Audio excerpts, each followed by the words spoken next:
ಜೀರ್ಣ ಶಕ್ತಿಗೆ ಖರ್ಜೂರ, ನೇರಳೆ ತಡೆಯುವುದು ಕ್ಯಾನ್ಸರ, ಮೂಳೆ ವೃದ್ಧಿಗೆ ಪನ್ನೀರ,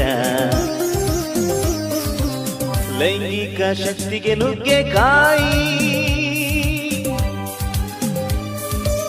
ಸಕ್ಕರೆ ಕಾಯಿಲೆಗೆ ಬಳಸಿ ಬೆಂಡೆಕಾಯಿ, ತಲೆ ಸುತ್ತಿಗೆ ಬಳಸಿ ನೆಲ್ಲಿಕಾಯಿ, ಮಂಡಿ ನೋವಿಗೆ ಮೇಕೆ ಹಾಲು, ನಿದ್ದೆಯು ಬರಲು ಕಬ್ಬಿನಾಲು, ಇನ್ಸುಲಿನ್ಗೆ ಗೋಡಂಬಿ, ಕ್ಯಾಲ್ಸಿಯಂಗೆ ಬಟಾಣಿ, ಚರ್ಮದ ಕಾಂತಿಗೆ ತೆಂಗಿನಕಾಯಿ, ನೀ ಶಕ್ತಿಗೆ ಕಲ್ಲಂಗಡಿ, ಉರಿ ಮೂತ್ರಕ್ಕೆ ದಾಳಿಂಬೆ, ಬಿಳಿಯಾಗುವ ಕೂದಲಿಗೆ ಕಿತ್ತಳೆ, ಮೆಂತೆ ನೀರನ್ನು ಕುಡಿದರೆ